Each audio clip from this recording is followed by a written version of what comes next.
আসসালামু আলাইকুম। সবাইকে স্বাগত জানাচ্ছি। আমি নাসরুল ইসলাম তন্ময়। শুরুতে বিআরবি কেবল সংবাদ শিরোনাম।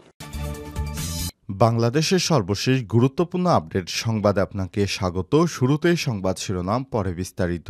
শুরুতেই জানাবো, ককটেল ফাটিয়ে স্বর্ণের দোকানে ডাকাতি, মালিক নিহত।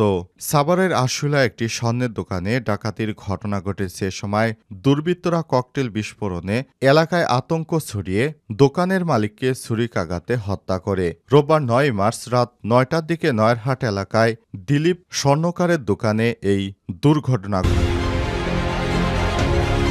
ঘটে। এরপর জানাবো, ছাত্রদল নেতা রক কাটায় বিএনপির দুই নেতা বহিষ্কার। ছাত্রদল নেতাকে কুপিয়ে তার হাত ও পায়ে রক কেটে দেওয়ার অভিযোগে বরিশাল দক্ষিণ জেলার নিয়ামতি ইউনিয়ন বিএনপির আহ্বায়ক সালাম মিদা ও যুগ্ম আহ্বায়ক শাহিন ফরাজিকে দল থেকে বহিষ্কার করেছে বিএনপি। রোববার বিএনপি নেতা রিজভীর স্বাক্ষরিত এক বিজ্ঞপ্তিতে রক কাটার দায়ে বিএনপির এই দুই নেতাকে বহিষ্কার করা হয়। এদিকে দুই গ্রুপের সংঘর্ষে বিএনপি নেতা রফিকুল হত্যার ঘটনায় গ্রেপ্তার ৩। চুয়াডাঙ্গায় তিতুদহে শনিবার ৮ মার্চ বিএনপির দুই গ্রুপের সংঘর্ষে রফিকুল ইসলাম নামে বিএনপির এক নেতার মৃত্যু হয়। ওই মামলার এজেহার নামেও ৩ বিএনপি নেতাকে গ্রেপ্তার করেছে পুলিশ। আজ ১০ মার্চ বিষয়টি নিশ্চিত করেছে পুলিশের কর্মকর্তারা। এবারে জানাবো, গোপনে ভিডিও ধারণ, স্কুল ছাত্রীকে ব্ল্যাকমেইল করে ধর্ষণ করে প্রেমিকের বন্ধু। বগুড়ার শেরপুরে স্কুল ছাত্রীকে ধর্ষণের ভিডিও ধারণ করে কথিত প্রেমিক পরে সেই ভিডিও দেখিয়ে ওই ছাত্রীকে আবার ব্ল্যাকমেইল করে ধর্ষণ করে প্রেমিকের আরেক বন্ধু। ঘটনাটি ঘটেছে উপজেলার সীমাবাড়ি ইউনিয়নের ধনকুন্ডি গ্রামে। এদিকে বগুড়ায় চাঁদাবাজির অভিযোগে ভুয়া এসআই গ্রেপ্তার। বগুড়া শহরে ব্যবসায়ীদের কাছ থেকে চাঁদা নেওয়ার অভিযোগে এক ভুয়া এসআইকে গ্রেপ্তার করেছে শহরের নালুরিয়া উত্তরপাড়া এলাকার ভাড়া বাসা থেকে। তাকে গ্রেপ্তার করে পুলিশ। এবং সর্বশেষ জানাবো, যৌথ বাহিনীর অভিযানে ইয়াবাসহ বৈষম্য বিরোধী ছাত্র আন্দোলনের জেলা সংগঠক গ্রেপ্তার। নারায়ণগঞ্জে ৩০০ শয্যা বিশিষ্ট জেনারেল হাসপাতালে যৌথ বাহিনীর অভিযানে বৈষম্য বিরোধী ছাত্র আন্দোলন জেলা কমিটির সংগঠক মোহাম্মদ জিদান ও হাসপাতালের দালাল ইকবাল হোসেনকে আটক করা হয়েছে। অভিযানে তাদের কাছ থেকে ৪ পিস ইয়াবা উদ্ধার করা হয়। রোববার ৯ মার্চ দুপুরে যৌথ বাহিনীর এই অভিযান পরিচালিত হয়। প্রিয় দর্শক, এতক্ষণ শুনছিলেন সংবাদ শিরোনাম, এবারে বিস্তারিত। তবে তার আগে বন্ধুরা, অনুরোধ থাকবে সংবাদটিতে একটি লাইক দিন। এই চ্যানেলে আপনি নতুন হয়ে থাকলে আমাদের সংবাদটি দেখতে দেখতে চ্যানেলটি সাবস্ক্রাইব করে রাখুন। কমেন্ট করে বন্ধুরা আপনার মূল্যবান মতামত জানিয়ে দিন আপনি বিশ্বের কোন দেশ থেকে বা বাংলাদেশের কোন স্থান থেকে আমাদের সংবাদটি দেখছেন এবং শুনছেন। এবারে বিস্তারিত। ককটেল ফাটিয়ে স্বর্ণের দোকানে ডাকাতি, মালিক নিহত। সাভারের আশুলায় একটি স্বর্ণের দোকানে ডাকাতির ঘটনা ঘটেছে। সময় দুর্বৃত্তরা ককটেল বিস্ফোরণ ঘটালে মারা যান দোকান মালিক। রোববার ৯ মার্চ রাত ৯টার দিকে নয়ারহাট এলাকায় দিলীপ স্বর্ণকারের দোকানে এই দুর্ঘটনা ঘটে। স্বপ্না বেগম নামে এক প্রত্যক্ষদর্শী বলেছেন, রাতে তারাবির নামাজ থাকায় বাজারের বেশিরভাগ দোকান বন্ধ ছিল। তখন আমি বাজারে ঝাড়ু দিচ্ছিলাম। এ সময় স্বর্ণের দোকানদার দিলীপ তার দোকান বন্ধ করছিল। পাশে তার স্ত্রী দাঁড়িয়েছিলেন। হঠাৎ ৪ জন লোক অস্ত্র হাতে দ্রুত দোকানের দিকে এগিয়ে এসে ককটেল বিস্ফোরণ ঘটিয়ে আতঙ্ক সৃষ্টি করে। এতে ওই দোকানের সামনে ধোঁয়ায় অন্ধকার হয়ে যায়। এক পর্যায়ে ৪ জন লোক দিলীপকে সামনে ও পেছন থেকে ছুরিকাঘাত করে গুরুতর আহত করে। পরে পাশে থাকা দোকান মালিকের স্ত্রীর হাত থেকে একটি ব্যাগ নিয়ে পালিয়ে যায় দুর্বৃত্তরা। খবর পেয়ে স্থানীয়রা আহত অবস্থায় দিলীপকে উদ্ধার করে সাভার এনাম মেডিকেল কলেজ হাসপাতালে নিয়ে যায়। জানা যায়, খবর পুলিশ ও সেনাবাহিনীর সদস্যরা ঘটনাস্থল পরিদর্শন করেছে। এ বিষয়ে সাভার এনাম মেডিকেল কলেজ হাসপাতালের চিকিৎসক মেরাজুর রহমান পাভেল বলেন, রাতে দিলীপ নামে এক রোগী রক্তাক্ত অবস্থায় হাসপাতালে আসে। এ সময় তার শরীর রক্তাক্ত জখম ছিল। পরে চিকিৎসা দেওয়ার সময় অতিরিক্ত রক্তক্ষরণে তার মৃত্যু হয়েছে। সারা দেশে অস্বাভাবিক হারে বেড়েছে ছিনতাই, চাঁদাবাজি এবং ডাকাতির ঘটনা। এর বেশিরভাগের সঙ্গে জড়িত পাওয়া যাচ্ছে আওয়ামী লীগ ও বিএনপির নেতাদের। গতকালও একটি ডাকাতের ঘটনায় ৫ জনকে গ্রেপ্তার করা হয়েছে।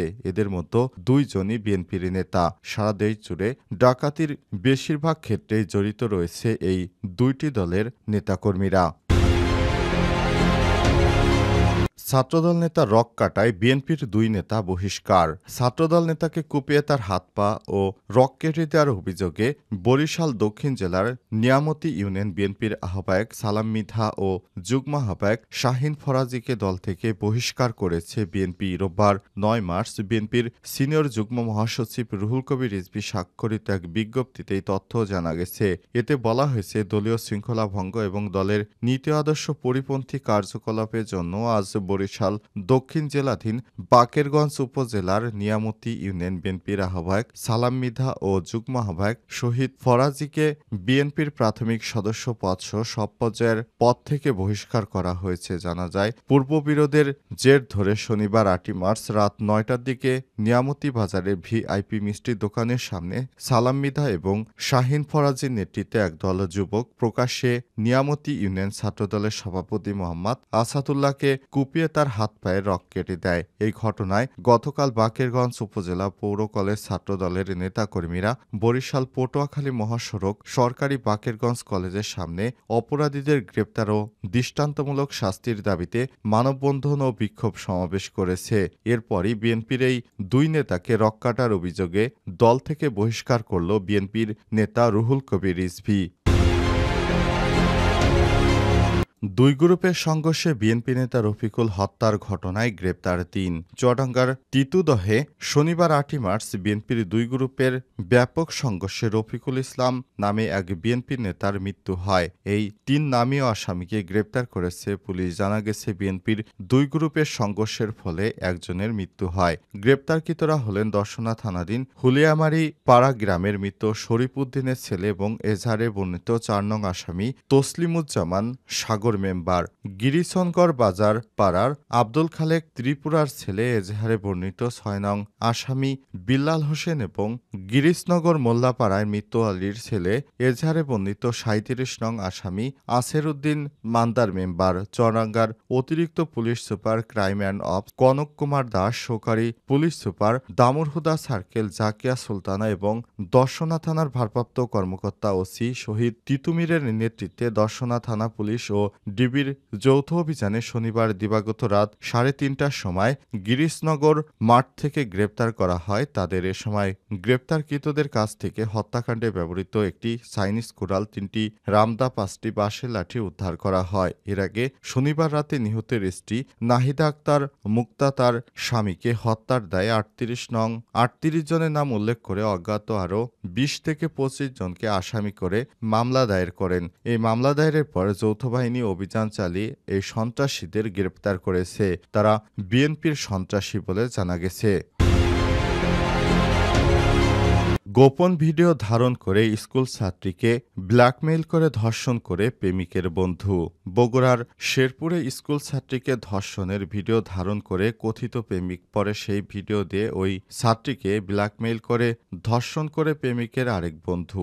ঘটনাটি ঘটেছে উপজেলার সীমাবাড়ি ইউনিয়নের ধনকুন্টি গ্রামে। উক্ত ঘটনায় শনিবার ৮ মার্চ রাতে ভুক্তভোগী স্কুল ছাত্রীর মা বাদী হয়ে থানায় ধর্ষণ মামলা দায়ের করে। এরপর পুলিশ অভিযান চালিয়ে মামলায় অভিযুক্ত মোহাম্মদ সুজন মিয়া নামের এক যুবককে গ্রেপ্তার করেছে। সে ধনকুন্ডি গ্রামের এজাব আলীর ছেলে। মামলা সূত্র থেকে জানা গেছে, উপজেলার সীমাবাড়ি ইউনিয়ন ধনকুন্ডি গ্রামের জৈনক মহিলা স্থানীয় একটি কোম্পানির কর্মকর্তা কর্মচারীদের রান্না করে খাওয়াতেন। আর সেই সুযোগে গাইবান্ধা সদর উপজেলার কূপতলা এলাকার সৈয়দ আলী সরকারের ছেলে তাজুল ইসলাম ওই বাড়িতে যাতায়াত করত। এক পর্যায়ে বিয়ের প্রলোভন দিয়ে ওই নারীর নবম শ্রেণী পড়ুয়া মেয়ের সঙ্গে প্রেমের সম্পর্ক গড়ে তোলে। এরই ধারাবাহিকতায় গত ২৬ আগস্ট রাতে শয়নকক্ষে ঢুকে ওই স্কুল ছাত্রীকে ধর্ষণ করে আর কথিত প্রেমিকের আরেক বন্ধু সুজন মিয়া গোপনে ওই ধর্ষণের ভিডিও মোবাইলে ধারণ করে। পরবর্তী ভিডিওটি স্কুল ছাত্রীকে দেখিয়ে সামাজিক যোগাযোগ মাধ্যমে ছড়িয়ে দেওয়ার হুমকি দেয় সুজন। অন্যথায় তার সঙ্গে শারীরিক সম্পর্ক স্থাপনের প্রস্তাব দেওয়া হয়। এক পর্যায়ে ব্ল্যাকমেইল করে ৫ই অক্টোবর সুজন সুজন মিয়া ওই ছাত্রীকে জোরপূর্বক ধর্ষণ করে। পরে ভিডিওটি আরও বিভিন্ন মানুষের কাছে ছড়িয়ে দেওয়া হয়। শেরপুর থানার ভারপ্রাপ্ত কর্মকর্তা ওসি শফিকুল ইসলাম বলেন, এই ঘটনায় থানায় মামলা নেওয়া হয়েছে। মামলায় অভিযুক্তদের মধ্যে সুজন নামের একজনকে গ্রেপ্তার করে রোববার বিকেলে বগুড়ায় জেল হাজতে পাঠানো হয়েছে। বাকি অভিযুক্তদের গ্রেপ্তারে পুলিশি অভিযান অব্যাহত রয়েছে বলে দাবি করেন তিনি।